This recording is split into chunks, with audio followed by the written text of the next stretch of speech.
Hey you! Yes, you. Welcome to the You're Not Getting Any Younger podcast. A podcast for people who want to disrupt their lives for a good reason, to make it count. I'm your host, Jen Glantz, and every week I'll drop a new episode with stories from real people just like you, who woke up one morning and decided to make big changes, starting with small things. We'll cover topics like entrepreneurship, love, failure, and self-care. Hey, you're not getting any younger, so let's make this an adventure. Ready?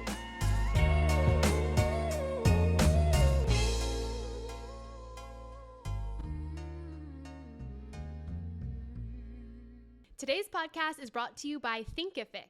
Thinkific is the #1 platform to create, market, and sell your own online courses or membership sites.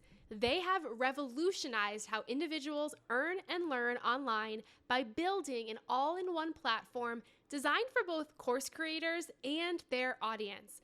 Try Thinkific for free today at try.thinkific.com/Jen Glantz. That's try.thinkific.com/Jen Glantz. You are going to love it.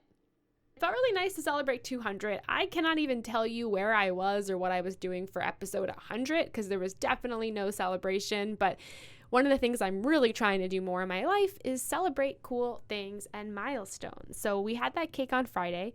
We had it on Saturday. We had it on Sunday. We had it yesterday, Monday. And I'm going to keep on having that cake until it is gone. It was from a bakery in the Lower East Side in Manhattan. And it was so good. So I'm excited that we hit 200th episode. If you didn't listen to that, go back and listen to it.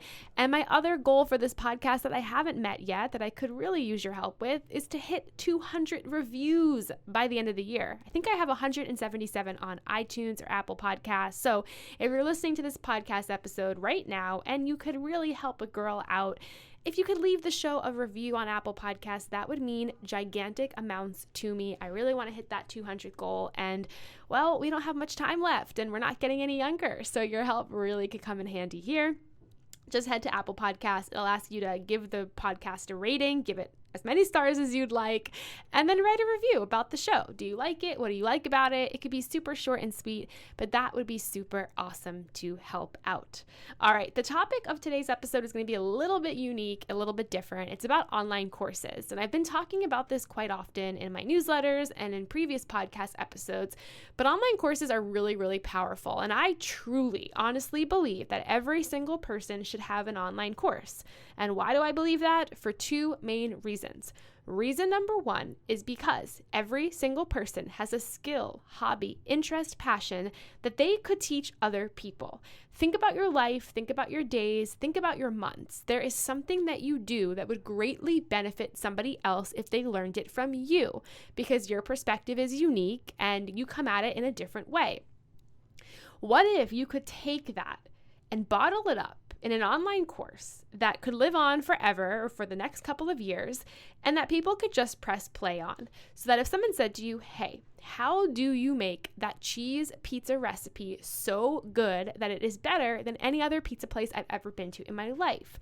Rather than saying, okay, I'll come over and I'll sit down with you and I'll help you make that pizza, what if you just put it into an online course and you sent that online course to them? And if somebody you didn't know wanted to learn how to make cheese pizza from you, you gave them that online course, they paid for it, and there you go. You were able to spread your knowledge. Let's say you were so good at doing Pinterest, and you're really good at doing Pinterest for soda companies. And I'm just making that up because I'm drinking soda right now. What if you put all that knowledge into an online course and then you had that to sell to other people? So that's number one. Reason number one is every single person has something that they could teach somebody else. So why teach it again and again and again when you can bottle it up once and then sell it to people or give it to people to consume? And number two is because every single person out there needs passive income. And passive income is money that you generate without having to do repetitive work. The average millionaire has over 7 streams of income, and you should have a lot of streams of income too. So if one day your job disappears or you leave your job or something happens, you're still generating income in other ways. A great way of making passive income is through online courses, because after you make the course, every single time someone finds it and buys it, you get money straight to your pocket. I've been doing online courses since 2017, and last year during the pandemic, when a lot of my income was erased and a lot of my work was canceled, I sat down and created even more online courses to sell, and that really helped support myself. That helped my income immensely, and it still does, because people are still buying those courses years and years and years after I've created them. So I'm telling you this because this is the time of year when we all have some downtime and we're planning and plotting for next year. And this is something that you might want to consider as a goal. And if you do, I want to make it as easy as possible for you. I'm not the kind of person that's like, you need to do this, and doesn't show you how. So today I'm going to actually walk you through exactly how to take an idea and turn it into an online course. So the rest of this podcast episode happening soon is going to be that instruction that you can listen to. It's based on a workshop I did a couple of months ago. So I'm going to just repost that here for you to consume. And if you're not ready to start an online course today, that's okay. Keep this, bookmark this, and maybe play it again next year, or play it through now and play it again next year again. You've heard in the start of this episode that Thinkific is somebody who's sponsoring this podcast. Thinkific is actually the platform that I've been using since 2017 to host all of my courses. And this year they reached out and wanted to sponsor the show. And they are somebody that I honestly trust, admire, adore, love, because through them, I create my course, which means I write all the content, I create all the videos, and I use them as a platform to make the course look good. So that doesn't just look like pieced together information. Using that platform makes it look professional. It also allows me to sell it through them. So through them, I set a price, and when you buy the course, you do it all through that platform. And then when you consume the course as the audience, you use that platform too. So it's an all-in-one platform to build a course, sell a course, and for user experience for the people who buy it.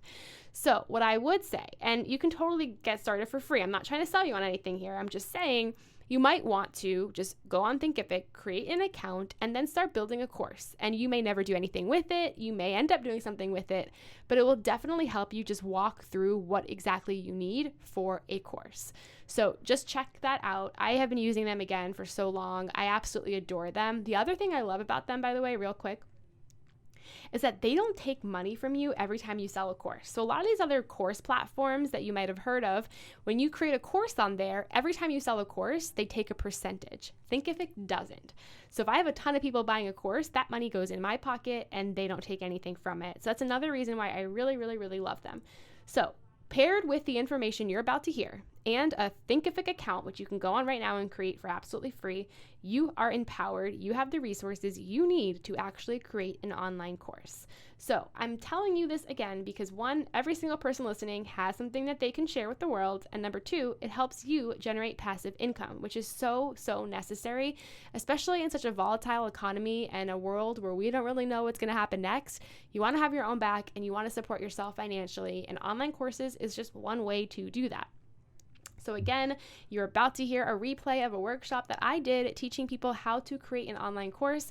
Listen to it, share it with your friends if you know anyone interested in online courses, and go off and create one. If you need any help or you have questions, you know where to find me at Jen Glantz on Instagram and Twitter and everywhere else, or you can just send me an email, jenglantz@gmail.com. Until next week, all my love, cheering you on constantly and endlessly, Jen Glantz. Because what we're going to talk about tonight is something that's become a very popular trend, especially over the past couple of months. And why I am so passionate about this topic is, as you saw when people were chatting earlier, is that every single one of us has a skill, has an interest, has a hobby that we can monetize. And one of the best and fun ways to do that is with an online course. Right now, we're living in a world where a lot of people really can't go very far, and sometimes they can't even leave their environment. So people are learning online. And not only that, the beauty of an online course oftentimes is that people can watch it on their own schedule when they want to watch it, just like your favorite Netflix show. So tonight, I'm going to talk through everything with you, from how to choose an idea to how to put it out there, what kind of software you need to use. One thing you should know about me is that I love free stuff. So I'm going to walk you through some free options, and I'm also going to walk you through some things that could cost a couple dollars. So we'll go through all of the options together. All right. So my name is Jen Glantz. I am proudly an instructor at General Assembly for the past 5 years. I also am very well known for my business that I started 6 years ago called Bridesmaid for Hire. It is exactly how the name sounds. Strangers hire me to be their bridesmaid. I've worked hundreds of weddings over the past 6 years. I'm a 3-time author. I write nonfiction books, and I'm currently writing a book called Finally the Bride about my experience getting married. I have a podcast called You're Not Getting Any Younger. It helps people disrupt their lives for a good reason to make it count. And I have my own online courses, and I do coaching through my website, jenglantz.com. Now, just so you know, throughout the course tonight, throughout this workshop, you will be getting these slides after, and I believe you're going to get a recording as well. So while you're here with me tonight, sit back, relax, enjoy the show, and please ask questions. I have the chat box open right here, so I'll be monitoring it throughout this evening to make sure that I answer all of your questions. But I promise you, at the end of this workshop, I will also open it up for questions. So if you want to wait and see what good stuff we're talking about, stay tuned. So what we're going to start off today is talking about the why you should do an online course. I'm going to give you some benefits that maybe you never thought about, and I'm also going to explain what the heck an online course actually is. Then we're going to dive deep into the what.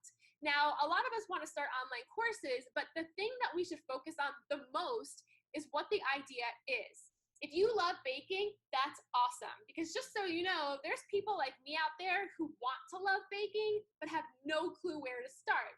But having an online course called How to Bake is not going to be good enough. And that's because it's not specific enough. It doesn't sell me on wanting to take it. We have to really refine the idea, and we'll talk about that coming up. Now, we also have to figure out who this course is for. A big misconception, whether it's starting a business or starting a course, is that we start something for everyone. If you do it that way, nobody will be interested. So we have to figure out how to figure out a target audience, how to tap into that audience, how to test the idea, and make sure that this is something your audience actually wants and has a need for. And then finally, how to get the course up and running. I'm going to walk you through every single thing you need to know to get that course live. And if you're eager to start a course now and do it very quickly, I really do believe that you could have a course up and running by October 1st. So I'm going to walk you through all of this and more starting right now. So this is a quote that I use in all of my marketing courses. And I want to start off with this quote because as you are figuring out what your idea is going to be for your online course, I want you to think about this. Who do you want to be the hero to, and for what? Who do you want to be the hero to, and for what? And I ask that question because I want you to think about your position as an online course creator, as somebody who is putting out something to change a person's world. And maybe that's a skill of yours, an interest of yours, or a hobby of yours, but whose world do you want to impact, and how do you want to impact it? So when we're thinking of what's your why, let's talk about what the heck an online course is. So there's many different options you have when you're designing an online course, but technically an online course is something that people can take from anywhere that they are at any time. There are some online courses that are live, and maybe you can get the replay of it, sort of like how this one is this evening, but there's also online courses that people can jump in and take whenever they want throughout a given time period. It's a way for you to share your knowledge with hundreds or thousands of people. I teach a lot in person, but you're only impacting that small in-person audience. With an online course, now you can impact people all over the world. As you saw tonight, we have people everywhere, and having an online course allows you to widen your audience no matter where their location is. It also allows you to help a stranger, learn a skill, learn a hobby, learn a passion. And I keep driving that fact home because as you plan your course, as you make your decisions, I want you to always keep in mind the other person on the other end of the course. Sometimes I'll even have a drawing of that person, and I'll remember them with every decision I make. Your online course is not for you. It might be about a skill, a hobby, a passion that you have, but you're not the person taking this course. So every decision you make has to be about them, has to be for them. So you want to always keep that in mind. Now, finally, and this is a key reason why I'm a big advocate of online courses, is that it's a way to make passive income. It's a way to make side income. And what I mean by that is, let's say you formulate a course. Let's say the course is called The 5 Essential Items You Need so that you can start baking immediately. And let's say you have that course up and running and that course is live. The cool thing is, people can have access to that course whenever they want on any given time schedule throughout the year. So sometimes while you're sleeping, you'll wake up in the morning and notice that 10 people bought your course and you just made money while you're sleeping. So essentially, an online course is starting a business where the product is your course and the product can be purchased and activated at any single point, which is really cool. On my website currently, I offer 7 different online courses. And pretty much every single morning, I wake up and I have at least a couple of sales that are happening on those courses. It's a really awesome feeling, and it's also a great way of making side hustle money without really having to show up every day and do a lot. Because usually with an online course, you record all the videos in advance, you have the lessons plans ready to go, and people can just press play and begin. I'll tell you more about this coming up. I'll even show you an example of this. And we're going to talk about how to price the course, where to post the course. We will get there, my friends, I promise you. So these are just 2 examples of courses. So one of them over here is a course helping you learn how to use WordPress, which is a thought that you can use to create a website. And then over here is a screenshot of my 4-week personal branding course, which teaches you how to create a personal brand from scratch. I'll show you some more examples of online courses throughout, but this is just to help you think in your head, okay, what exactly does an online course look like? And I'll show you coming up soon. So what's your idea for a course? And remember, a course needs to be about something specific. A course called How to Bake is not going to be enough. You know, that's a course that would take years to learn because you're offering too much with a very generic title. So you want to start to really refine your idea. And here's how you can do that. Dive deep into what you are exceptional at. And it was really interesting listening to Angela talk just a couple of minutes ago, because she said, you know, one of the skills she's good at is helping people design their walls, what should be there, what should hang there. And for a lot of you, you have these hidden skills that you don't even realize are skills because you assume everybody is good at that. I'm staring at all the blank walls in my apartment thinking I would love to take Angela's course on that because I personally am not very good at that. So one of the things I want you to do, and these are challenges, before you launch your course, here's what I want you to do to help you create your idea. Number 1, can you list 30 skills, hobbies, talents, and interests that you have? And again, it's less about that you love to bake. Get more specific about what you love. Maybe you do a course called the 5 fall baking essentials everybody needs to know. And I'm sorry if I'm butchering that. I don't know how to bake at all, but I hope you hear what I'm saying in the sense of, okay, refine it to a season. Or maybe you're teaching people how to do yoga. So you create a course called the 20 yoga poses for beginners. So you're making it pretty specific. Think about 30 skills, hobbies, talents that you have. And I want you to start to brainstorm this on your own. And then what I want you to do is I want you to ask other people around you. Perhaps ask 10 people who are friends, are family, are people who follow you on social media, and ask them what you think you're good at. Because likely there's a long list of things that you excel at that you have no idea other people don't. Also, start to think about what people come to you for the most. You know, all of us have friends and family members that will ring our phone or send us an email or an Instagram DM and ask for help or ask for something. Start to write down what the common things people come to you for. For many years after I graduated college, I was a creative writing major. So a lot of my friends assumed that I was great at doing resumes because I was a writer. So a lot of people would come to me, and they still do, asking to look at their resume. What I could do if I wanted to is I could create a course called Let's Edit Your Resume. And I could do a whole program where people upload their resume and then they watch the course and we give them feedback. So that could be a course I launched if I was known, and I am known, to be good at helping with resumes. So I want you to start to think about what people come to you the most for. Now, for some of you, you get asked on LinkedIn, you get asked all over the internet for people to pick your brain, meaning they want to know your knowledge on a certain topic. Another skill I'm really good at is doing PR. So constantly I have people, brands, businesses, even friends of mine reach out to pick my brain about my PR secrets. Rather than spend the time individually with each person, I launched a course offering how to do your own PR without hiring an agency. That way, when people want to pick my brain, I have a solution for them. So think about yourself. What are people coming to you for? What are they asking you for? Again, ask people in your life to contribute to this list. Poll your audience, poll your friends. You know, Instagram, LinkedIn, Facebook, Twitter, they all have a polling option. You can go on there right now and drop a question and you can ask, hey everyone, what do you think I'm really good at? Or what skill of mine would you want to learn? And you'll be shocked at what some people answer. Figure out also, what are some problems that people are having where they need solutions? And these could be people in your life, people you know, people you worked with. For example, there's a huge thing right now where people are lacking the public speaking skills to be on these Zoom meetings. I mean, I don't know about you, but I am on a Zoom meeting constantly throughout the day, and they're exhausting, they're hard, they're difficult. They take up a different part of our personality and skill set that for a lot of us, we never had to use before when we worked in a traditional workplace.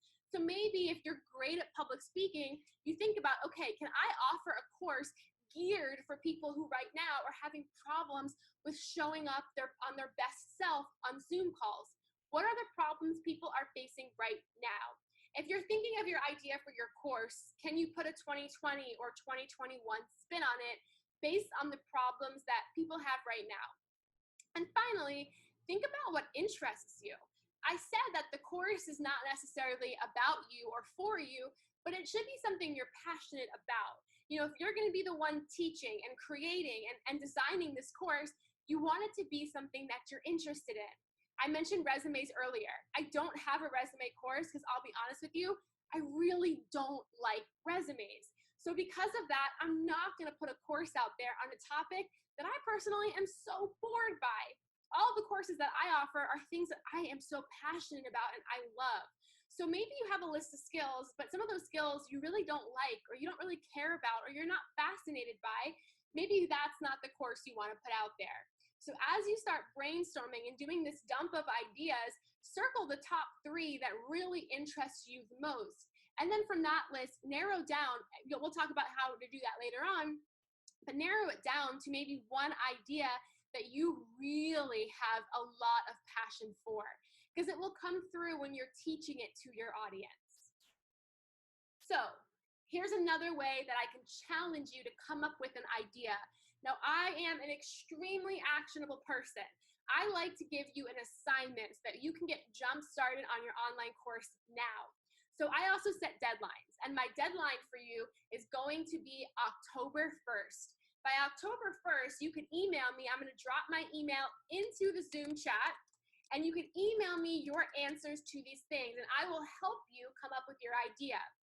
So number 1, browse. I want you to spend 15 minutes every day looking at other courses out there. There's places like Skillshare, Coursera. There's tons of places, and I have these all linked in these slides. There's tons of places that offer thousands of different courses. You can browse them by topic, by skill, by interest. Put a timer on your phone, and for 15 minutes, just browse the courses that are out there.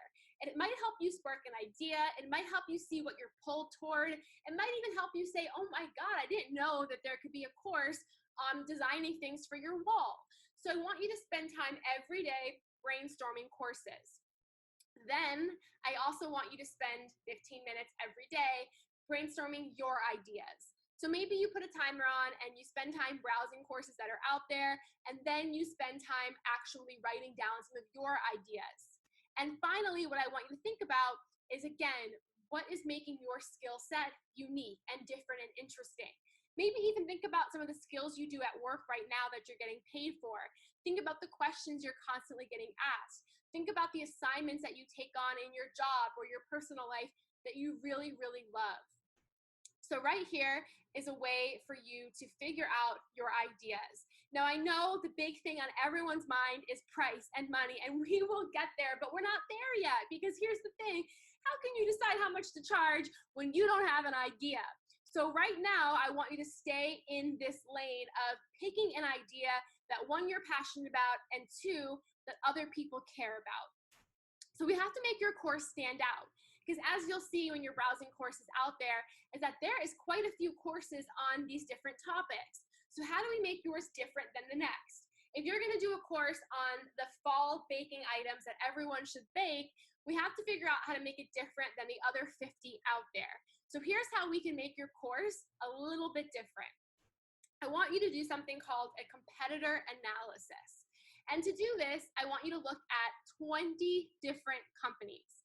The first 20 different online courses. The first 5 should be courses that are very similar to yours. So let's say you are doing a beginner's yoga course on the 20 poses that beginner yoga enthusiasts should learn. I want you to find the 5 courses that are as similar to that as possible. Drop it in Google, search for courses there, go to Skillshare, Coursera, even General Assembly, and see if there are any similar kinds of courses. Once you find them, I'll show you on the next slide what to look at in these courses, but I want you to start to get a good idea, a good feel for how many different types of courses are similar that are out there. Then I want you to explore 10 courses that are not the same idea as yours, but are in the same topic. So I want you to look at 10 yoga courses that are out there. Maybe they're not for beginners, maybe they're not the same one that you want to start, but I want you to pick 10 yoga courses. And then finally, the last group of courses I want you to look at are 5 courses that you just like the topic. So if you're creating a yoga course, maybe there's a course out there on how to brew beer from home, or there's a course out there on how to do watercolor painting. These ideas have nothing to do with your yoga idea, but I want you to look at them as well. So right here, right now, I want you to choose, and you don't have to do this right now, but I want you, when you're thinking of your idea, to do a competitor analysis. Again, 5 competitors should be the similarest type of course that you're creating.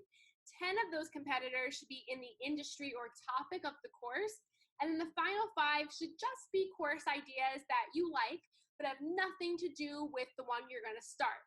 And what I want you to do is create an Excel sheet breakdown. And like I mentioned earlier, you will get these slides, and I'm happy to send you this Excel sheet as well. If you send me an email to my email, jenglance@gmail.com, I will send you this template. But as you can see, I want you to write down, okay, the course name, the topic, the target audience, the price, what it includes. I want you to do some analysis on the other kinds of courses out there.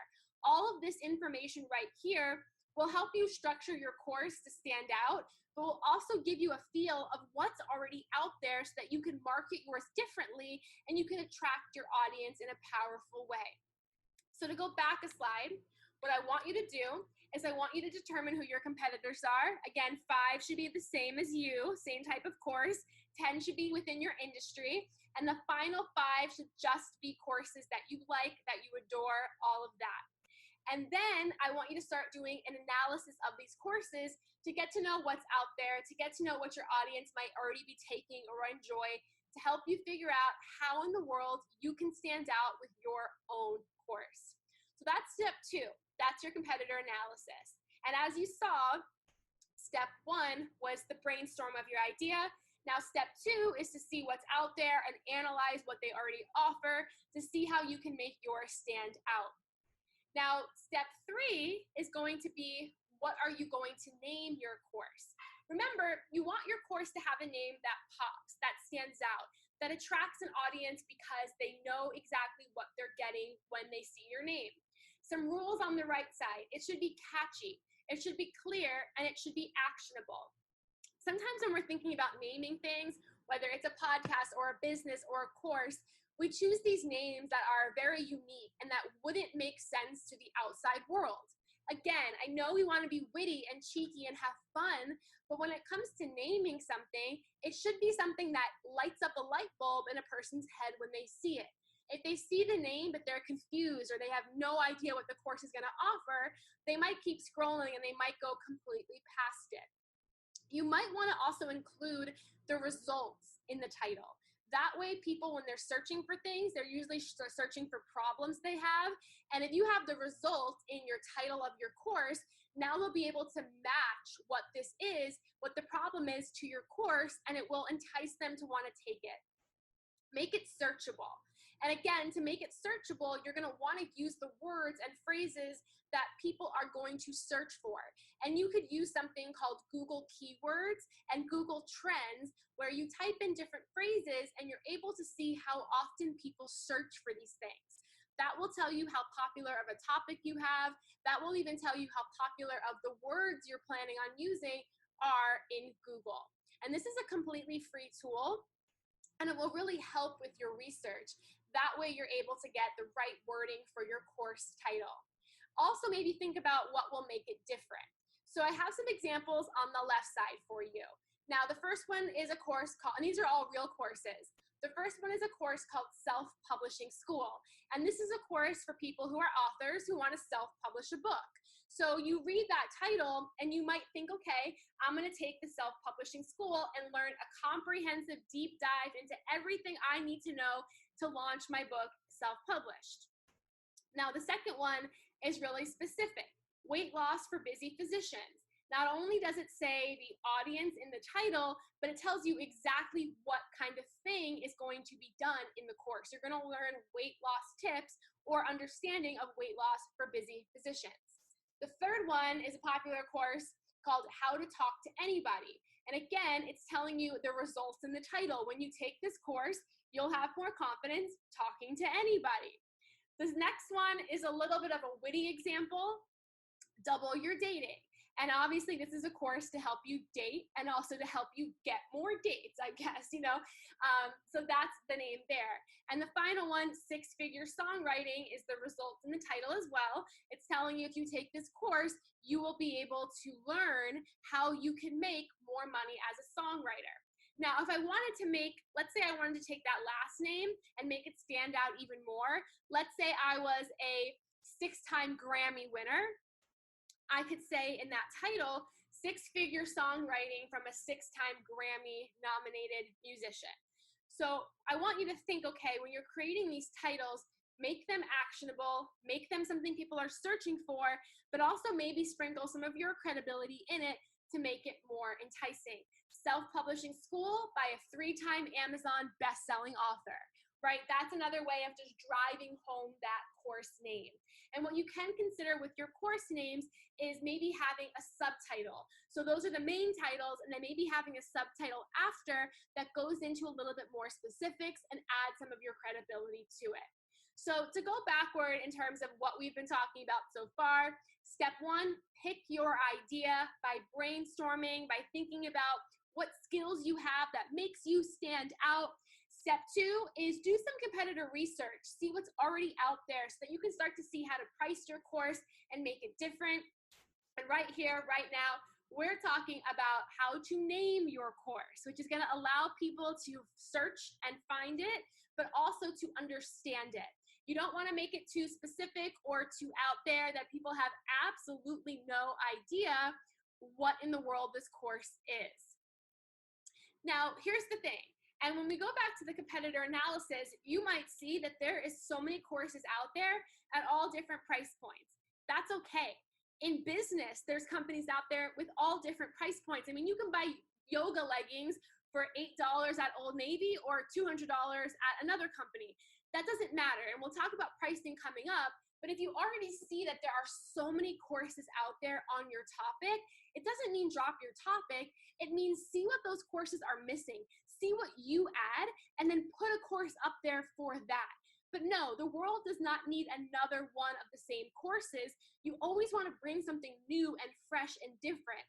And another way to make your course stand out is the format of the course. And we'll talk about this coming up next. But back to the title of the course, I have some key words here. And these are some popular words that people will often use in their course names. That way they stand out, or they let people feel like, okay, I understand what I'm getting from this course. So let's talk about who in the world this course is for. So we want to explore and engage with our potential audience. So step one is figure out who this course is for. Is it for yoga beginners who are between the age of 25 and 35? Is your baking essential course for people who are between 45 and 60? You want to start to determine who your target audience is for. And we have to have a target audience to help us determine content, to help us determine voice, and to help us determine marketing. Now, when we choose a target audience, it doesn't mean we won't have outliers, but it does mean now we've honed in on who this is for, and we can serve them a better experience with the course. So number one, do some research. And you can do some research out there in Facebook groups. Maybe you want to create a yoga for beginners course. So you join Facebook groups out there that are for beginner yoga enthusiasts, and you browse these groups for topics and problems and questions that people in the group have. That could help you refine the idea for your course. You could also poll them in that group and say, hey everyone, I'm starting a course for beginner yoga enthusiasts. What kind of course would you all want to take? So using Facebook groups, LinkedIn groups, even audience insights on your social media, if you already have a personal brand or you have a brand in business, can allow you to do a little bit more of a deep dive into your audience and what they care about and who they are. Ask them, poll them. So maybe you're not quite sure of who your audience is, but you have a general idea. Can you ask them? Can you poll them for what their feelings would be on this course, or what they would want out of this course? Maybe you just poll your friends and family as a good level one place to start. The other thing you want to find out from your audience is what other types of courses have they taken. So if you join these Facebook groups and these LinkedIn groups, you can start to see, okay, when you ask them like, hey, what are your favorite courses for beginner yoga enthusiasts? When they write down what those courses are, you'll have a good understanding of what most people have already taken, what they enjoy. So that'll be good research as well. And then maybe what you do once you've really solidified your audience is you offer for 5 of them to take your course when it launches for free. That way you can get feedback from them. You can do testimonials from them. You can maybe even get referrals from them. But you might want to ask a small portion of your audience if they're willing to take your course for free when it launches. So let's say you're still sort of lost on your idea, but maybe you have access to a couple of people who would be your potential audience. Maybe they're people you've worked with, they're people in your industry. You might want to jump on a call with them and ask them some of these questions. What are your biggest frustrations related to this topic? What has stopped you from taking action?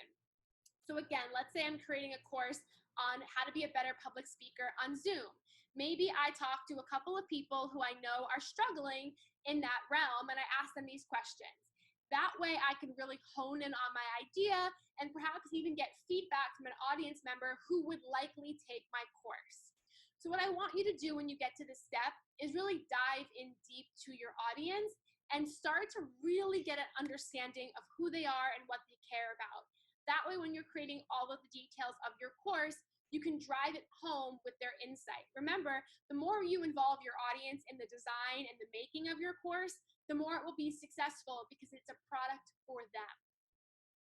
Now, let's talk about the style of your course. And I know I'm going pretty quickly throughout all of this, but again, you'll get the slides, you'll get the video, and what I challenge you to do is while you're making your course, go in this order and replay this information. It'll help you figure out, okay, what's your next step based on where you are in the course creation process.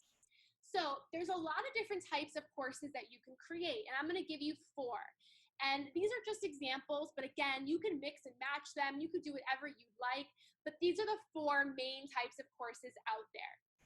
Number 1 is a workshop course, and usually those are live. Maybe they're an hour or 2 hours where you introduce a topic. It's pretty high level. So for example, maybe you're doing a course on how to take an Enneagram test, which is a personality test. It's incredible. If you haven't taken it, it's free, but maybe you need some help figuring out how to take the test. So what you could do is charge a lower price point for that, maybe $15, host it live, and that's a good chance for people to meet you, to see you, to understand your teaching style, so that later you could put them into a funnel and sell them a higher priced course. Maybe you want to offer a free workshop course in order to maybe get them to buy a course later on. But workshop courses are usually live, they're usually an hour or two, and you're pretty high level. Technically, what I'm doing with you today is a workshop course. And what I mean by that is I'm going through a lot of information, but I'm doing it in a way that's giving you a little bit of everything. Now, you'll see I could teach this course in a 6-week way that would go really, really into depth, which for some people, they might want that, while others would be fine with a workshop course just like this. So that's option 1. Option 2 is a starter course, which is usually shorter and focused on one single topic. For example, how to frost a cake. And I know some of you are like, come on, that's a course. But yeah, you're looking at your favorite audience member. I would 100% take a course on how to frost a cake. I have no idea. I just eat the frosting off the cake. I don't know how to do it. So that's a starter course where it's short and it's on one single topic. Notice it's not on how to bake and frost cakes. It's just on how to frost the cake. I mean, you could do a whole course sticking on the yoga topic on how to do just one. You know, there's courses out there, how to do back bends or how to do handstand push-up kind of things. Like that's an example of a starter course. A spotlight course is one main topic in detail. So now we're sort of moving into the intensity of the courses. Perhaps a spotlight course is a couple of weeks long, or maybe even a couple of days long, or in a couple of hours long. But you're teaching one main topic in detail, such as how to teach writing to middle schoolers. Maybe it's a 6-part course, but you're teaching one main topic in a little bit more of a detail. And finally, a signature course. That's an in-depth, comprehensive, longer form course. My example is how to build your personal brand. That's a 4-week course, and in between the course, there's assignments, there's work, there's challenges, so that by the end of the course, you have a result. Maybe you're doing a self-publishing signature course that's over the course of 3 months, and by the end of the 3 months, your goal is to get people to have their book completely self-published.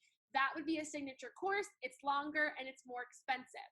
Not to confuse you too much, but eventually you could think about offering one course for each of these types of categories as a way of having different price points that you offer and as a way of having multiple different options for your audience. Myself, particularly, I do workshop courses, spotlight courses, and a whole lot of signature courses as a way of giving people different experiences based on how much time they have and based on what they're looking to learn and at what level. So that's some examples for you on how to structure the course. Now, what goes inside of the course is also sort of up to you. And you can do this many different ways. You can also do this combining all of these things. So one of the things you can offer is a live portion of your course. Maybe every Monday for 6 weeks, you have a live lesson that you teach. Maybe you do live Q&As for students. Maybe you offer office hours. So if it's a 6-week course, maybe you have different times during the course where you go on Zoom for office hours and you're there to help people as they need it. Maybe part of your course is text-based, so it's written. People can read it to learn the topic. Usually courses are text-based alongside audio or video, so that there's 2 different ways people can learn. So you could add in audio clips if you don't want to be on video. You could add in audio clips of you speaking through how to do something or giving people ideas. You can do video clips as well so people can see you or see the action actually happening. You know, if there was a course on how to frost a cake, you would want the text portion, you would want the video portion, and maybe you would even want a live portion where the teacher can give you feedback on a certain day. Now, some courses, especially the more in-depth one, might have fun quizzes throughout or even assignments. In my 4-week courses, at the end of every week, there's a list of assignments due before you move on as a way of keeping people accountable and also to help them progress through your course. If people can see that they're changing, they're improving, and they're learning throughout your course, the course has more value. So that could be a reason why you might want to have assignments throughout the course as well. And then finally, a component of your course could be groups.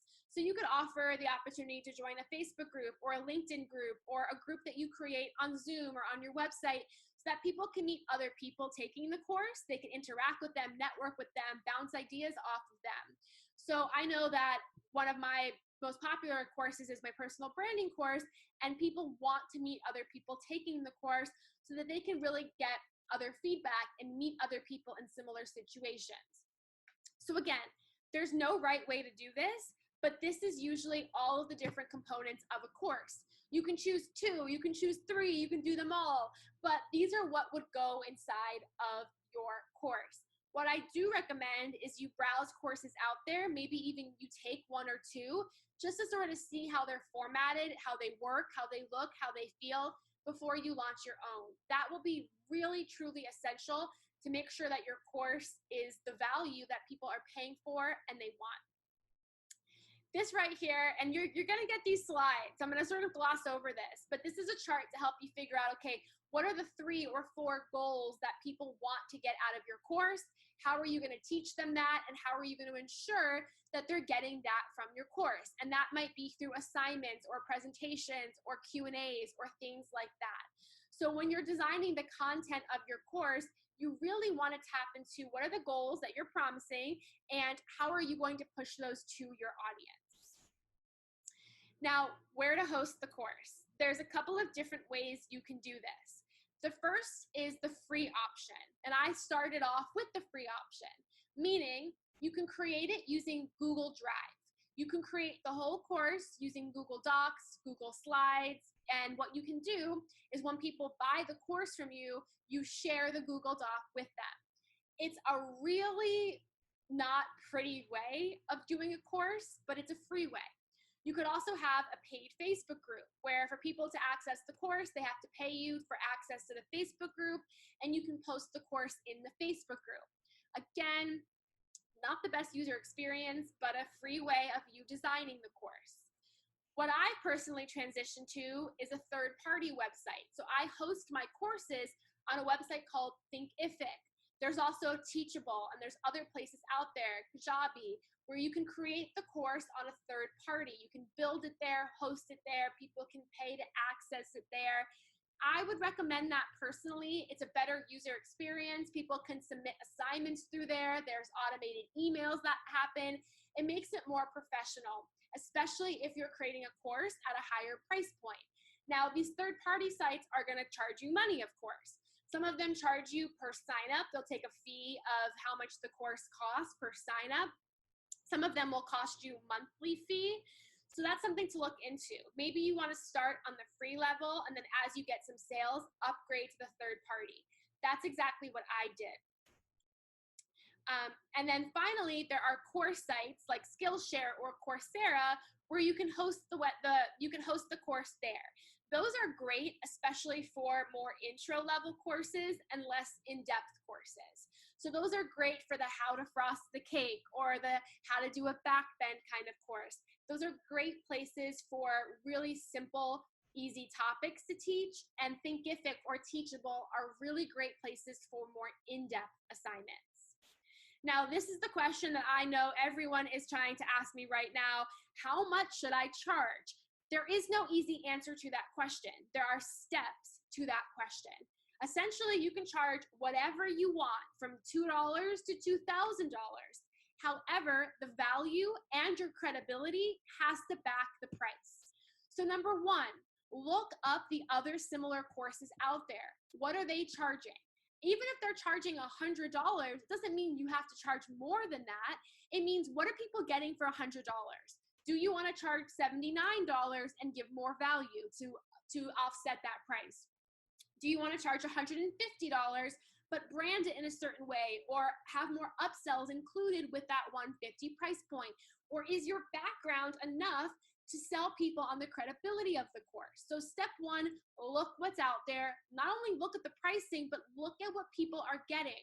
Maybe start to see what's missing or what else you could add so that you could offer it at a specific price point. Again, look at your unique value to help you price the course. Also, understand your audience and their price point. Also, understand your audience right now and their price point. I find that courses that are $2,000, $6,000 are a stretch for a lot of people. But courses that are $200 or even $99 are more feasible for people right now. And again, even if the market is saturated and there's 1,000 people doing courses on the same topic you are, that's not a reason not to do the course, but I want you to think about, how do I make this different?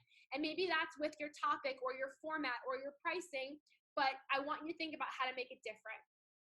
And finally, research similar options. So again, try to really see what's out there, what other price points are there, and how to bend it in a way that you can truly stand out. Hey you! Thank you for listening to the You're Not Getting Any Younger podcast. There are hundreds of thousands of pods out there, so thank you for listening to this one. You can find the show notes for this week's episode up on our website, anyyounger.com. Subscribe, rate, and review the You're Not Getting Any Younger podcast on iTunes so that other ears around the world can listen too. Oh, and join our secret You're Not Getting Any Younger Facebook group, where over 1,000 people are talking about how to disrupt their lives, for good reason, to make it count. Until next week, all my love, Jen Glantz.